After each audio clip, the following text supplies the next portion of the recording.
Alam niyo, sa tuwing nagpupuri tayo sa Panginoon, ang pangako ng Diyos, naluluklok siya sa papuri ng kanyang mga anak. Awit 22:3. God is enthroned in the praises of Israel.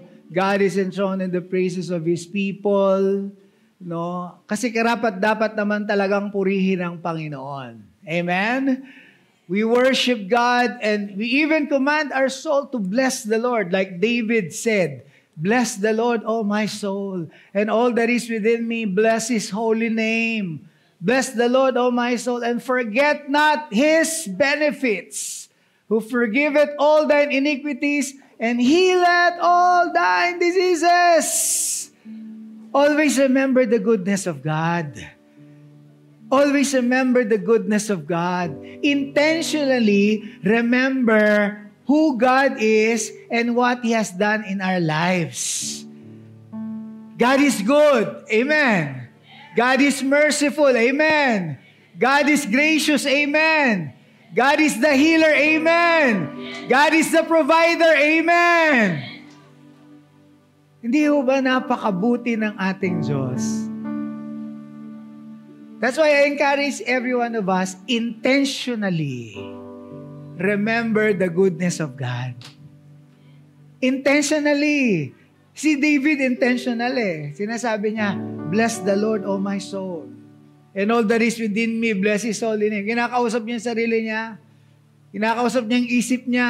Kinakausap niya yung emotion niya. Sabi niya, magpuri ka sa Panginoon. Amen. Our spirits should supersede our soul. Our spirits should be supreme, should be ruling. Dapat ang spirito natin ang nasusunod kesa sa ating emosyon. Ang spirito natin ang nasusunod kesa sa ating nararamdaman ng katawan natin. Amen. Kasi pag yung katawan ang sinunod natin, kesa doon sa espiritu, naglalaban yung espiritu at saka yung katawan eh. Kaya nga ang pananampalataya ay dapat na pinagagana natin para sumunod yung nararamdaman natin at sumunod yung katawan natin. Amen po ba? At kapag ikaw ay nasa presensya ng Panginoon, on fire ka in worshiping God, the tangible presence of God, talagang nararanasan natin, high yung spirit natin. Okay, that's why I told you kanina, di ba? Ipatong nyo yung kamay mo sa bahagi ng yung katawan na may sakit. Manampalataya ka na pinagagaling ka na ng Panginoon dahil yan ang salita ng Panginoon. He is the healer. He is the healer. He is the deliverer. He is the bondage breaker. Ay malakas yung espiritu mo. Sumusunod ngayon yung emosyon mo. Sumusunod ngayon yung katawan mo. Kaya nagkakaroon po ng himala. Amen. Yung ating espiritu dapat mas malaki kaysa sa katawan natin. Amen po ba? Para pag naglalakad ka, yung anino mo malaki. No? Merong naglalakad na Kristiyano, tagal ko na illustration to eh. Di ba? Naglalakad siya, may sumusunod sa kanyang anino. Ang payat, pero malaki siya. No? Kahit saan siya pumunta, ang payat na sumusunod na anino. Yung isa naman, ang payat, naglalakad siya, ang laki naman ng anino niya. No? Alam niyo yun? No? Merong mga Kristiyano, hindi kalakihan ng katawan, pero malaki ang mga espiritu. Anong gusto niyo? Malaking katawan niyo, malitang espiritu, o malitang katawan, malaking espiritu natin? Gusto ko parehas malaki. Hindi.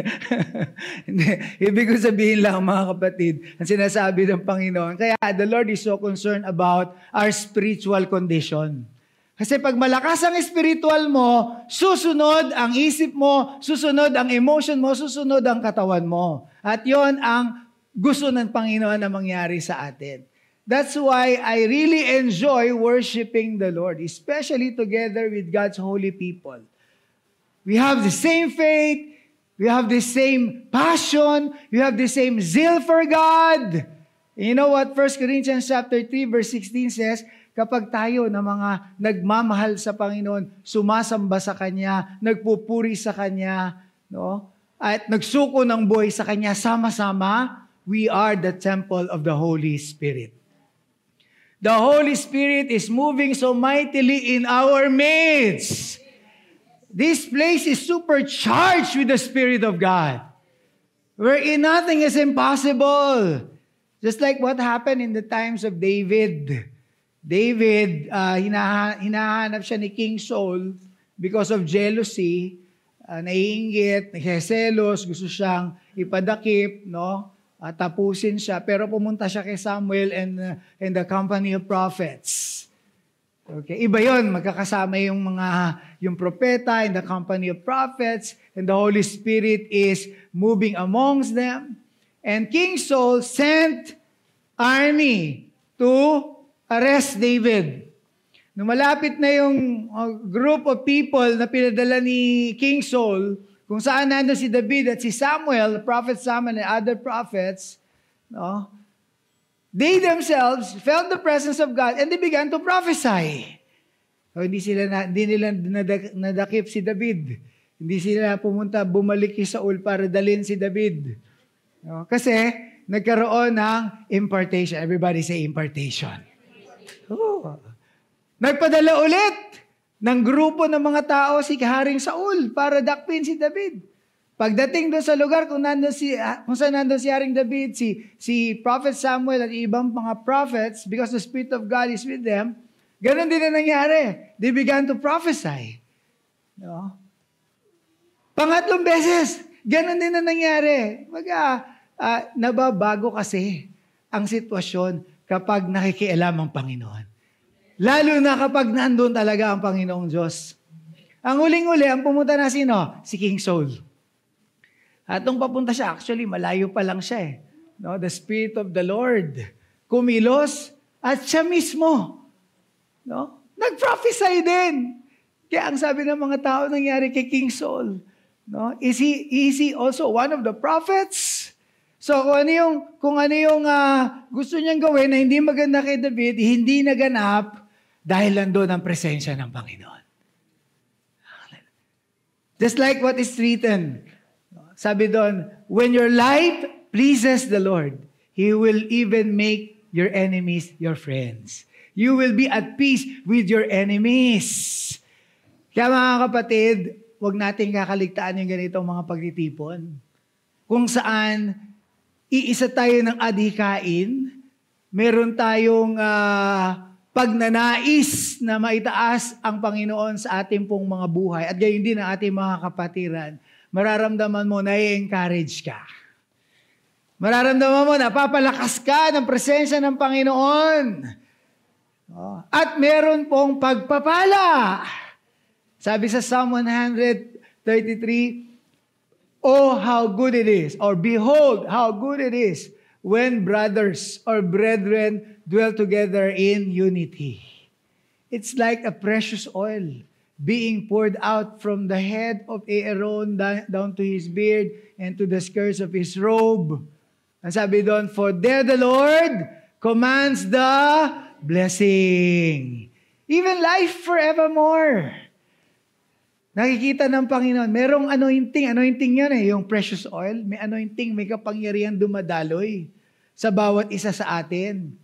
At nalulugod ang Panginoon kapag tayo'y nagkakaisa, nagmamahalan. This is the season for giving and, this is the season of giving and forgiving.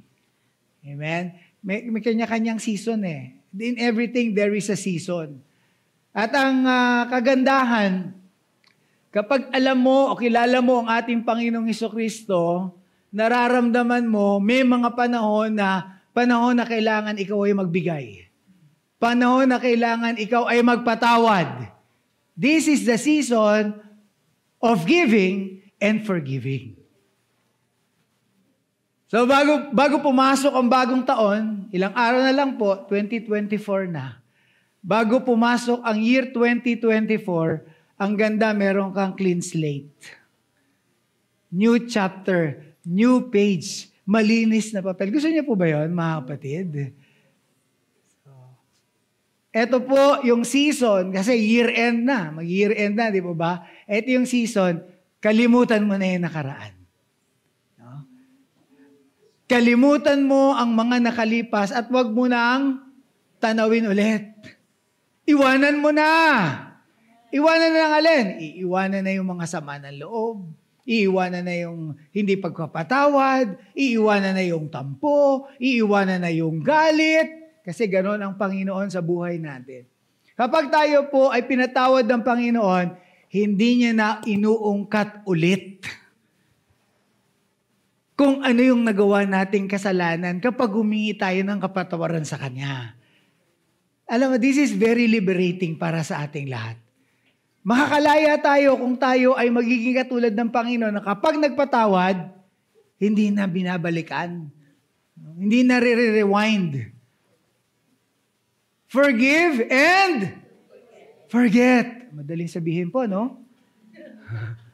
Forgive and forget. But that is what the Lord is requiring each and every one of us to be free. How many of you wants to be free? How many of you wants yung buhay mo magaang, malaya, walang takot? Sino sa inyo may nakasakit sa damdamin niyo itong buong taon na to? Huwag niyo na itaas ang kamay niyo. Okay. Baka magkakitaan pa eh. Okay. Pero in one way or another, somehow the reality is this. Somebody has hurt you, di ba? Somebody has spoken something to you, against you, na nasaktan ka, no? O maaaring ikaw naman yung nakasakit naman ng iba. Anong dapat natin gawin ngayon bago maghiwalay ang taon? E di magpatawad. Hindi yung pag may nangangaroling sa inyo, patawad po, o gano'n. Okay. Ibig ko sabihin na patawad. Eh yung, usong-uso yan, di ba? May tumatapat ngayon sa mga bahay na nangangaroling. Ano sigaw ng mga nasa loob ng bahay? Patawad po. Ano sabi ng mga bata? Wala kayong kasalanan sa amin. Sabi, balik na lang kayo sa 24. Ganon, di ba? Pagdating ng 24. Kasi yun yung kinagisnan. Pero ang sinasabi ko lang mga kapatid, yung sinasabi kong patawad, is really forgiving. Forgiving. Kasi hindi po tayo patatawarin ng Diyos Ama kapag hindi tayo natutong magpatawad sa mga nagkasala sa atin. Matthew chapter 6 verse 14. Totoo na nashape ang buhay natin kung ano tayo ngayon, kung ano ang pananaw natin, depende sa dinaanan natin. Depende sa mga tao na nag-appreciate sa'yo or nakasakit sa'yo. Kung anong meron kang pananaw ngayon, kung anong meron kang ugali ngayon, I tell you, malamang resulta ng pinagdaanan natin. Sometimes may mga tao na in the past na puro negative ang sinabi sa atin. Oh, hindi ka magtatagumpay, no? Kasi ganito ka, ganyan ka. Wala ka nang narinig kundi pangit tungkol sa sarili mo. Kaya yun yung doon ka na-convince at yun yung pinaniwalaan mo, yun na naging buhay mo ngayon. Most of the time, yung mga ganon, yung mga mainitin ng ulo, masusungit, suplada, di ba? Kasi puro negative eh. Di ba? Puro negative yung puro negative yung natanggap eh. Di ba? Maramdamin. Sensitibo. No? At usually, performance-oriented. Laging gustong may patunayan. Di ba? Bakit? Kasi maraming nagsalita na hindi maganda. Maaring kapatid mo, kaibigan, teacher, magulang, kapatiran. Di po ba? Nasaktan ka. Kaya ngayon, naglalagay ka ngayon ng panangga. Di po ba? O, kaya ngayon, ganun ang pananaw natin. Pero alam niyo mga kapatid, hindi ninais ng Panginoon na maging gano'n ang kanyang mga anak. Ang gusto ng Panginoon, ang kanyang mga anak, kawangis niya. Ano nakita natin sa Panginoong Hesukristo na dapat nating tularan? nung siya ay nakapako na sa krus, ang sabi niya, isa sa mga pitong huling wika, sabi niya, Ama, patawarin niyo sila dahil hindi nila nalalaman ang kanilang ginagawa. Ama, patawarin niyo yung kapitbahay namin. O kung sino man yung mga nagpapark sa harapan namin na hindi nagpapaalam. O sino man, Ama, yung mga kung sino, ano-anong sinasabi laban sa amin, Lord, patawarin niyo sila dahil hindi nila nalalaman ang kanilang ginagawa. Alam ng Panginoon yung kondisyon ng puso natin. At doon tayo lumalaya. Doon sa degree ng pagre-release mo ng forgiveness sa ibang tao, yun yung degree or yung level or yung gauge kung saan nakakalaya ang puso natin. Ang sarap ho, I tell you, makakatulog ka na mahimbing. I tell you, mangingiti ka talaga ng hanggang tenga. Amen po ba? Dahil malaya ang puso natin sa anumang galit at sama ng loob. This is a season of giving and forgiving. So when you forgive, bless them. Kapag pinatawad mo, pagpalain mo rin. Oh, maganda yan, di po ba? Halimbawa, yung tao na nakasakit sa'yo, papanalangin mo ngayon, i-release mo yung forgiveness. Don't just release forgiveness. Speak blessing to them. Because the scripture says, love your enemies and pray for those who persecute you. Bless and do not curse. Bless and do not curse. Pag may nagkat sa sasakyan, ang ayos-ayos mo na nagmamaneho, biglang, ano ang ginagawa natin? Ano ang reaction natin? Kasi, minsan nagbababa pa ng, di ba? Ng window. Ngayon, ano dapat? Sabi, bless and do not curse. Pag may nag-cut na motor, bigla, no? Napapreno ka, di ba? God bless you. Hallelujah.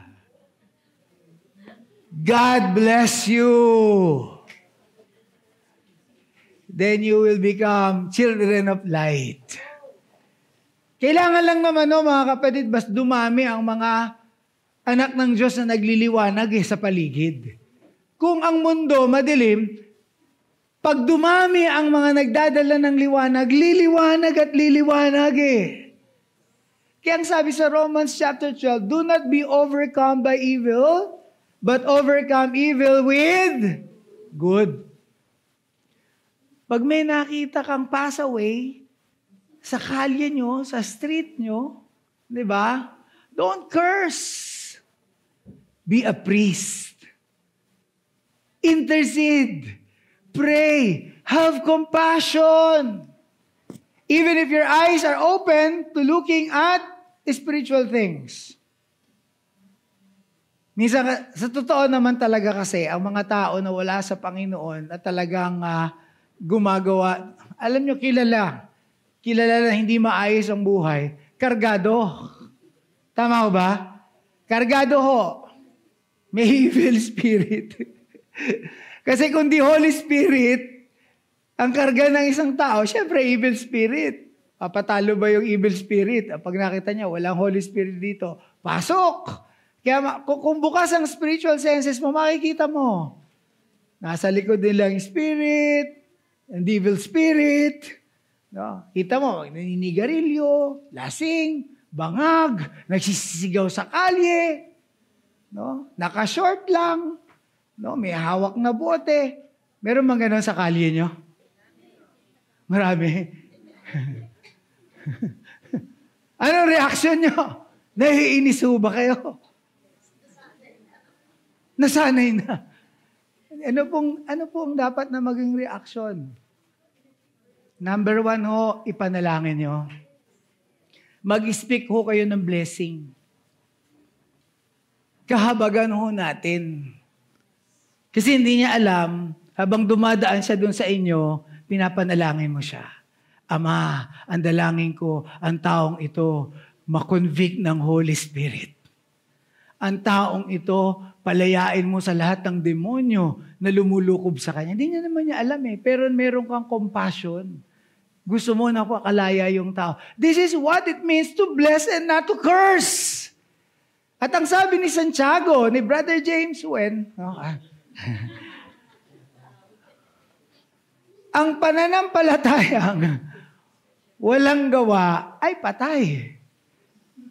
Kapag may nakita ka na may pangangailangan, sinabi mo, pagpalain ka ng Diyos, provide sana ang pangangailangan mo, pero wala kang ginawa, hindi mo man lang tinulungan, anong silbi ng pananampalatayang meron tayo? Ang pananampalataya na may kasamang mabuting gawa, yun ang totoong pagpapakita ng pananampalataya sa Diyos. So, anong gagawin mo doon? Don't just pray. Ask God for an opportunity that you can minister to that person. Kung ikaw ang may compassion doon, ikaw ang gagamitin ng Panginoon. Tama ho ba? Di pagandaan mo na maibibigay. Pagplanuhan mo, timingan mo, at kapag may pagkakataon, bahaginin mo ng salita ng Panginoon. Patagapin mo kay Jesus. Kasi meron kang ibibigay na mabuting bagay. Ang sarap gawin po niyan sa panahon na ito. Ngayon, ang dami pong nagbibigay, di ba? Nakatanggap po ba kayo sa munisipyo nyo? Sino nakatanggap? Kami lang? Sa barangay nyo. Oo. Nakatanggap po kami. This is a season of giving. Pero sa atin po, mga Kristiyano, mga kapatid, we don't just give something. Ang pinaka-importanting regalo na pwede natin mairegalo sa mga tao ay yung kaloob ng buhay na walang hanggan. Na makakamit lamang ng mga tao sa pamamagitan ng pakikipagrelasyon nila sa Panginoon. Paano, anong gagawin mo? Deadma ka na lang doon sa tao na yun, nagagalit ka pa kasi pass away sa kalsada. Hindi ho Ang lahat ng tao habang may buhay, may pag-asa. At lalo na nakitaan ng pagmamalasakit sa mga tunay na anak ng Diyos. So, anong pinupunto ni Pastor ngayon?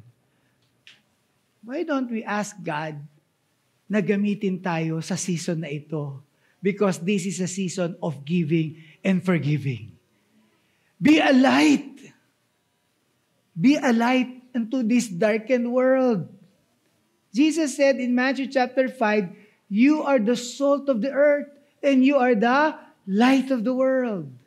In John chapter 8, sabi niya, I am the light of the world. Anyone who follows me shall never walk in darkness but shall have the light of life. Yung liwanag ng Panginoon, let it shine. Let it shine. Alisin muna natin yung pagiging judgmental natin. Yung puso ng compassion ng Panginoon, isuot natin. Sabi sa book of Romans, and put on the Lord Jesus Christ. Jesus Christ is so compassionate. If Jesus would look on all of these people around us na pass away, ang tingin na dyan, kung ano ang magiging sila pagdating ng panahon kung tatanggapin siya. Because none of us are qualified. Then, di po ba? Lahat tayo, kinahabagan lang ng Panginoon. Pero ang maganda sa Panginoon, kapag tumingin siya sa iyo, hindi kanya titignan sa kalagayan mo ngayon na marumi, na mahina, na deceiver, na sinungaling, na adulterer, whatsoever. Ang titignan ng Panginoon sa iyo, pag na-encounter mo siya, yung gagawin niya sa buhay mo. Just like what He did to Peter. Di ba? Peter, whose name is Simon. Simon. No? Sabi niya, you are Simon, son of John. But now, you will be called Cephas. Meaning, rock or Petros. Bedrock. Ano ang meron na attitude si Simon before his encounter with Jesus? Mapusok. Di ba? No? Ano pa ba? Impulsive. Yung bang pampusok tsaka impulsive, isa lang? Opo, no? Mapusok, impulsive, gusto niya siya lagi mauuna, di ba ba? Nakita nila si Jesus naglalakad sa tubig, sabi niya, Lord, is that you? Kailangan siya yung mauuna. Merong ganun. Marami sa atin, bago tayo nakakilala ng totohanan sa Panginoon, iba-ibang ugali meron tayo. Pero hindi yun ang tinignan ng Panginoon kay Peter, kay Simon. Ang tinignan ng Panginoon kay Simon, kung ano ang magiging siya. Napakaganda ng paningin ng Panginoon. Hindi ka titignan ng Panginoon na ganyan yan. No. Ang tinitignan ng Panginoon sa iyo, yung prophetic future mo that gives glory to God. Kaya napakasarap po, mga kapatid, na nasa presensya ka ng Panginoon. Gusto niyo po ba nalakaran yung open door na binuksan ng Panginoon sa atin nung tayo po? This is our new year. Open door of blessings, open door of breakthroughs, open door of revival. Well, pagpasok niyo dun sa open door, forget the former things. Do not consider the things of the past. Just like the Apostle Paul said, this is one thing that I do. No? Iniiwanan ko na ang lahat na nakalipas. At nagpapatuloy ako towards the goal for the mark and the prize that the Lord has set before me, heavenward. Ang sarap po maging malaya. Giving and forgiving. So forgive those who have hurt us. Learn to give something. May dala pa kayong pang exchange gift ngayon? Mamaya. Okay. Ang sarap po magbigay. Sa totoo po lang, no? It's more blessed to give than to receive. Amen? It's more blessed to give than to receive. Alam niyo, mabubuti po talaga mga Pilipino. Ang Pilipino, likas na matulungin. Tama ho ba? Likas na matulungin ho tayo. Kaya mahal na mahal ang Panginoon ng mga Pilipino. Tanungin mo yung mga bata, yung magkukuleyo, anong kukunin mo sa college? Anong pangarap mo maging? Anong kurso ang kukunin mo? Sabihin mo, ako po, gusto ko pong maging abogado para makatulong po sa kapwa. Isa na ikaw, anong gusto mo? Ako po, gusto ko maging doktor para makatulong po sa kapwa. Ikaw, anong gusto mo? Gusto ko po maging negosyante para makatulong po sa kapwa. Gusto ko po maging teacher para makatulong po sa kapwa. Matulungin, ano? Eh, yung dulong-dulo, tinanong. Ikaw, gusto mo maging? Gusto ko po maging kapwa. Para tiba-tiba. Kasi lahat sila. Para ako yung tagatanggap ng lahat. Wag po nawa. Amen o ba? Kasi sabi sa Book of Acts, it's more blessed to give than to receive. O sa Sabado, mamimigay tayo. It's more blessed to give than to receive. We have prepared 50 families. JSL will give for the glory of God. But not just to give material things, but to give the message of salvation to any people. The good news. What's the good news? Jesus, you died upon the cross. Di niyo naman alam eh. Walang sumunod sa akin eh. What's the good news? Jesus Christ, God's Son, became man to die on the cross for our sins. To pay for our sins. Bayaran ng ating mga kasalanan.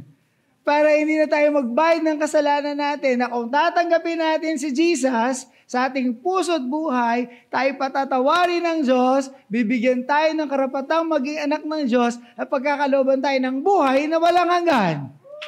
Pag namatay ka sa mundong ito, meron kang buhay na walang hanggan. At habang nabubuhay ka sa mundong ito, meron ka ng kasiguruhan na meron kang buhay na walang hanggan. At sinasamahan ka ng Panginoon sa buhay na ito. Yan ang mabuting balita na i-share natin.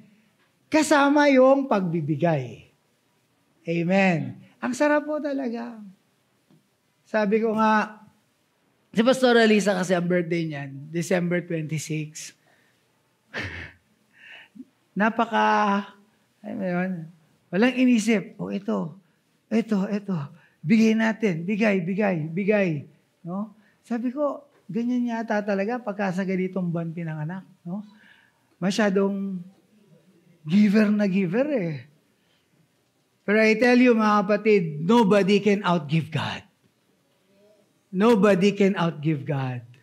For God so loved the world that He gave His only begotten Son. Jesus. Walang hihigit pa sa generosity ng Diyos Ama sa pagbibigay. Dahil ang binigay niya walang iba kundi ang kanyang sarili. Bugtong na anak para sa bawat isa sa atin. Upang turuan tayo na matuto tayong magbigay at magpatawad. Very simple ang message ngayon. This is the season of giving and forgiving. If you will learn how to forgive, this will compel you to give. And actually, yung mga malalaya ang puso, no? Natutong magpatawad, natutong magpaubaya, natutong mag-forgive. Yan yung mga tao na generous ang puso, hindi maramot. Glory to God. Hallelujah. That's why this season, always remember, God has given us a child. Isaiah chapter 9 verse 6. For unto us a child is born, unto us a son is given. And the government shall be upon his shoulder. Amen? And it says here, and his name shall be called what? Wonderful. His name is Counselor. His name is the Mighty God, the Everlasting Father, the Prince of Peace. Who is this child? Who is this son? Jesus. Jesus is our wonderful Counselor. Whenever we need, kailangan natin ng counsel, kailangan natin ng kaliwanagan, kailangan natin ng direksyon sa buhay natin. Who really gives godly counsel? Jesus. Through the Holy Spirit. And Jesus Christ is the mighty God. Co-creator with God the Father and God the Holy Spirit. I tell you, ang Jesus na tinanggap natin, hindi po mahinang Diyos. Hindi po maliit ng Diyos. Hindi po pipitsuging Diyos ang Jesus na tinanggap natin. The Jesus who lives in us is a mighty God. Meaning to say, the Savior you receive in your life is a mighty God, wherein nothing is impossible. Kaya pala sabi niya, nothing is impossible for those who are my believers. Because I live in them. When you pray, when you minister, when you ask God for a miracle, things happen. And I tell you, people and even angels will be attracted to you if you know your identity in Christ. Christ in you, the hope of glory, living inside of us. We are the temple of the Holy Spirit. Amen po ba? So always remember that. Sabi mo sa katabi mo, ang ganda na message. Gising lang, gising lang. Amen? Ako rin, hinigising ko yung sarili ko eh. Wala pa kaming tulog eh. Okay. Diretso kami from Davao, madaling araw. 5:00 na madaling araw, landing kami sa airport 7:00, bundala kami sa bahay. Wala po kasi natapos yung event kagabi. Hating gabi na, 12 midnight sa Davao. All the way from Davao. Kaya ganyan na mata namin. Hallelujah. Pero first time si Pastora nakatulog na nakaiga sa aeroplano. Buti na lang walang katabi yung isa namin. Nakaganon siya. Nakanap siya ng 1 oras. But the joy of the Lord is our strength. Makita ko lang yung mga taga Quezon City. Ako, lumalakas lang. Grabe talaga yung puso ko. Pagkakita ko, lumulundag sa tuwa eh. Diba? Mga intercessor natin. No? Ang ating mga kapatid. Glory to God. Diba? So, whenever you need a counsel, the right counsel, only Jesus is the wonderful counselor. And He is the mighty God. That's why this child, unto us a child is born, unto us a son is given. This child, nobody knew. No, parang ang ganda pa nga ng eksena eh. Pagkapanganak sa kanya, hindi siya pinanganak sa palasyo sa Inglaterra eh. Hindi siya pinanganak sa mamahaling ospital. Saan siya pinanganak? Sa isang sabsaban. Sino magsasabi na siya ang hari ng mga hari, na siya ang anak ng Diyos? Pinanganak sa isang sabsaban. Pero ang child pala na ito, ang son pala na ito, na ibinigay sa atin, the government shall be upon His shoulder. I tell you, one of these days in the future, in the millennial, all the governments on planet Earth will be under the governance of our Lord Jesus Christ. And this is the Jesus who is living in us. This is powerful, God. That's why we have to remind ourselves intentionally. Hindi ka kawawa, hindi ka maliit, hindi ka mahina. You are more than a conqueror. You are more than victorious because Jesus is living inside of you. You are a blessing. You have been blessed to become a blessing. You will be the head and not the tail. You will all be on the top and never at the bottom. You will no longer borrow, but you will lend. Wherever you go, God goes with you. And wherever God is, there is freedom, there is healing, there is miracle. Kaya kahit saan ka nandun, alalahanin mo lang. You're already connected with the God who is living inside of you. Actually, what I've learned, praying is just enjoying your communication with God who is already living inside of you. Amen po ba? You're just enjoying it. Ang kagandahan doon, kapag lumalalim ka na sa relasyon mo sa Panginoon, mas malinaw mong naririnig ang tinig ng banal na Espiritu kesa nung hindi ka pa malalim kay Lord. E di may nakasakay kami ni Pastor sa aeroplano, sa kabataan. Kasi kami, kapag tatluhan, yung upuan sa aeroplano, di magkatabi kami, tiyak may uupo sa tabi namin eh. Wag na ikaw yung mauupo sa tabi namin. Kasi sigurado, maliligtas ka.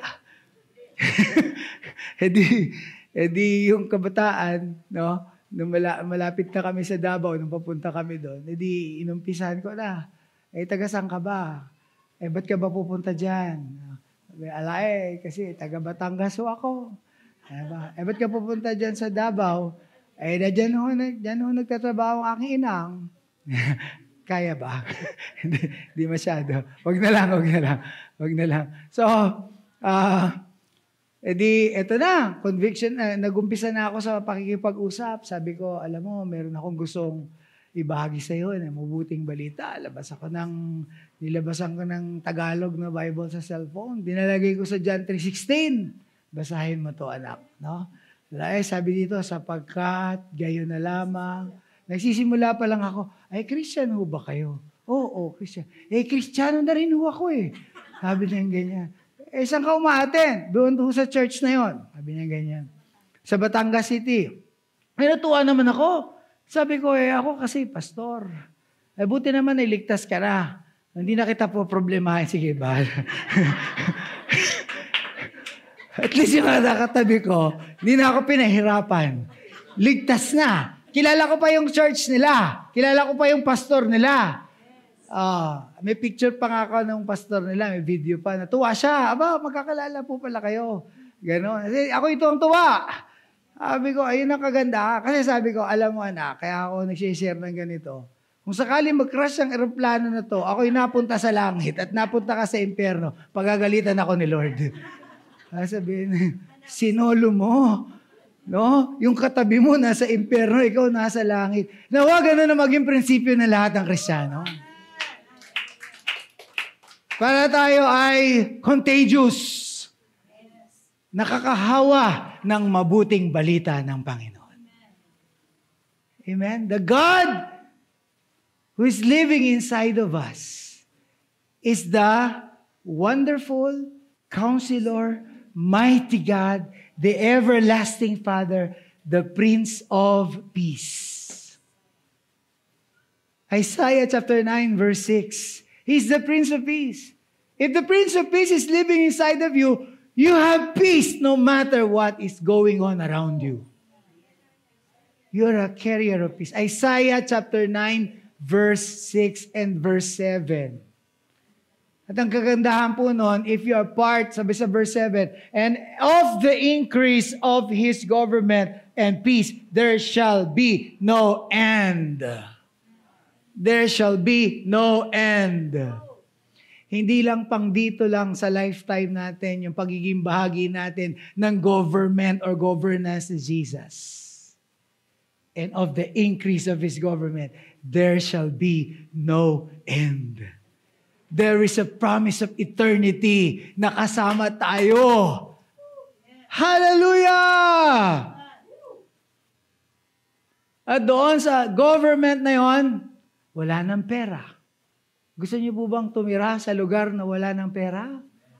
Cashless society? Ang totoo namang gobyerno ng Panginoon, walang pera. Dahil hindi naman siya ang gumawa ng pera. Sino ba gumawa ng pera? Tao. Buti yung tao ginawa. Makasan tayo mapunta nito. Okay. Totoo po yan. Totoo po yan. Never, never na si Jesus, ipapalagay niya yung mukha niya sa pera. Kasi pag nilagay ng tao ang mukha ng Diyos sa pera, sunugin ng Diyos yung pera na yun. Kasi kaya lang nagkapera sa katigasan ng ulo ng mga tao, Babylonian system. Kaya nga, ang Panginoon, di ba, binabalaan niya yung mga tao, huwag kayong maging gahaman sa pera. Maging kontento na kayo kung anong meron kayo dahil ang pangako ko, hindi ko kayo iiwanan, hindi ko kayo pababayaan. At hindi ka pwedeng maglingkod ng sabay sa Diyos at kay Mammon. Yan. Amen pa ba? Kaya ang kagandahan dito, kapag under ka ng government, ng governance ni Lord Jesus, you are not greedy of money. Money has no control over your life. May nakukuha ba tayo dito, mga kapatid? Money has no control over your life. Well, in fact, sabi ni Apostle Paul, the love of money is the root of all kinds of evil. Can you imagine that? Marami nang napariwara, nasira ang buhay, nag-backslide, nag-suicide because sa pagmamahal sa salapi. Paghabol ng paghabol sa salapi. Hindi po sa dami ng salapi na meron ka, hindi yun ang worth mo sa harapan ng Panginoon. Ang worth natin sa harapan ng Panginoon is just simply who you are as a child of God. So, kaya may pera, kaya wala, anak ka ng Diyos. You are a child of God. And you have everything. The Lord is your shepherd. Amen? You shall not lack any good thing. Si Lord nga, para patunayan na hindi niya kailangan ng pera. Sa John chapter 6, para patunayan ni Lord na hindi niya kailangan ng currency na pinaiikot nung panahon niya. Diba? Maghahanap ng mabibilhan. Actually, meron silang pambili. Pero para sabihin ng Panginoon, hindi ko kailangan yung paper money or what coins na pinapaikot sa Israel. Nung may nagbigay ng 2 fish and 5 loaves, he just thanked the Father and distributed it to the 5,000 men. Without using money, God can provide all our needs. Dadating ang panahon, talagang wala ng cashless na talaga. Yung mga taga Malikongkong, mga taga Barobo sa Davao, yung mga luma doon, noon pa namin sinasabi, dadating ang panahon, magiging cashless na. No? Puro mga, card na, mga ganyan. Wala ng pera. Sabi nila, hindi po kami natatakot, Pastor. Matagal na kaming cashless dito.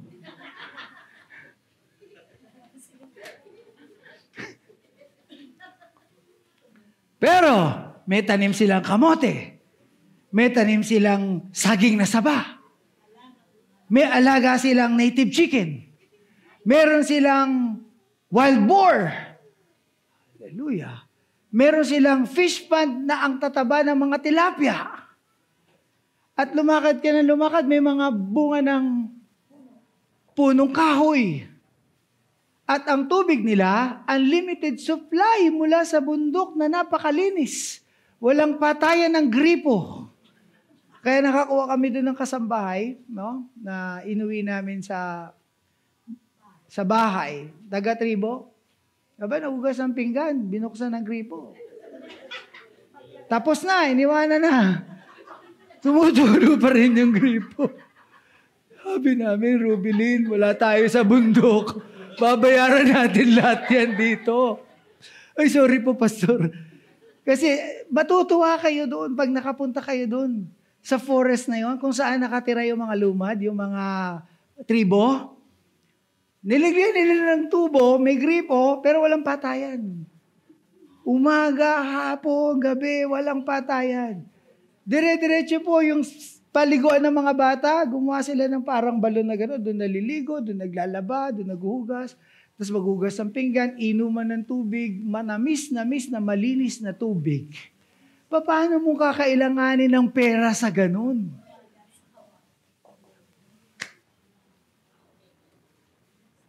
Gusto niya, palit tayo, doon na tayo, dito naman sila. Pero I tell you, that's life. Doon sinasamahan sila ng Panginoon. Masasaya ang mga puso nila. Generous nga ho eh. Dahil nga walang pera, di ako yung nag-preach.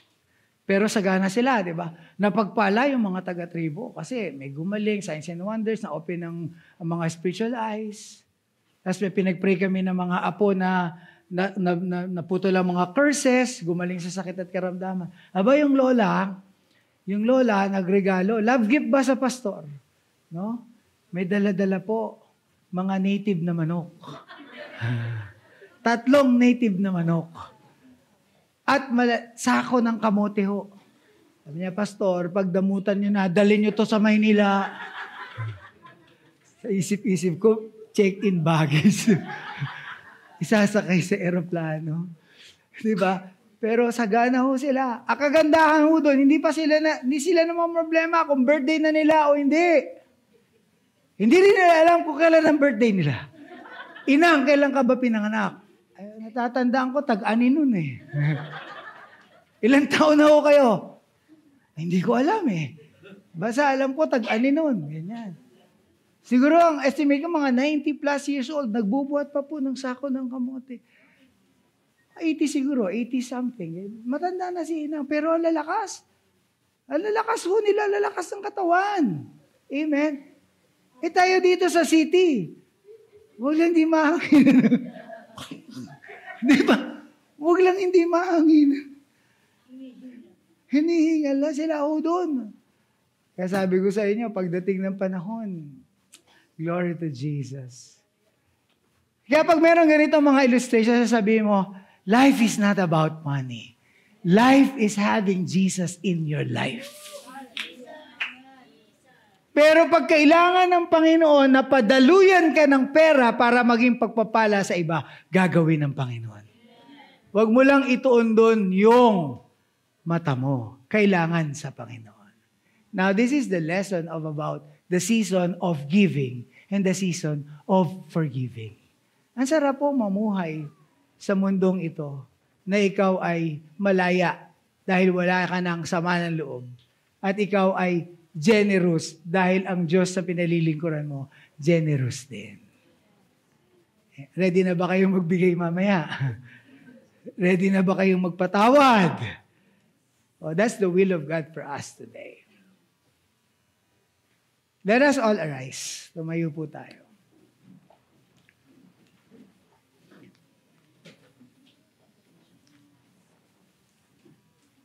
Sabi doon sa awit, as little children, we would dream of Christmas morn, and all the gifts and toys we knew we'd find. But we never realized a baby born one blessed night gave us the greatest gift of our lives. We are the reason. Alam niyo ba yan? Yung ganda, no? We are the reason that He suffered and died. To a world that was lost, He gave all He could give to show us the reason to live. Ganda na message, di ba? To a world that was lost, He gave all He could give to show us the reason to live. Our God is a forgiving God, and our God is a giving God.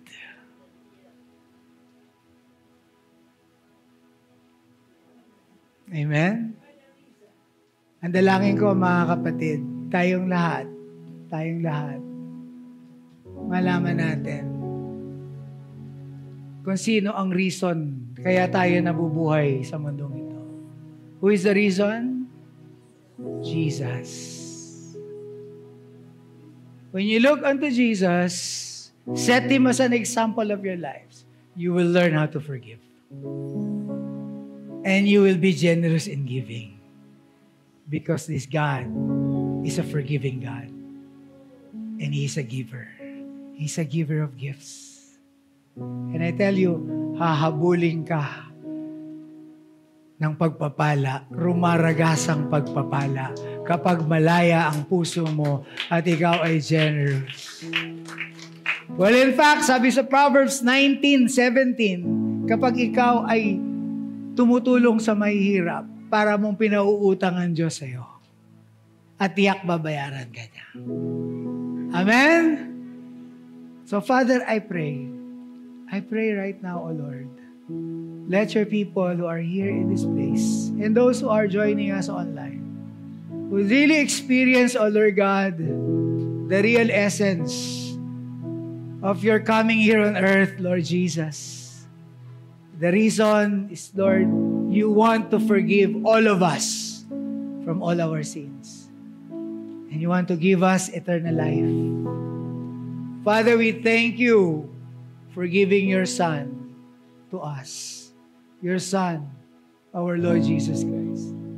Kung kayo po mga kapatid ay nais nyo po na isuko ang buhay nyo sa Panginoon, o sino man dito, o sino man sa ating pong mga online followers, if you want to experience this free gift of salvation, this assurance of eternal life, that can only be found through our relationship with the Lord Jesus Christ. If you're a first-timer, I want you to follow this prayer. Just close your eyes. Close your eyes. Taas mo lang yung kanang kamay.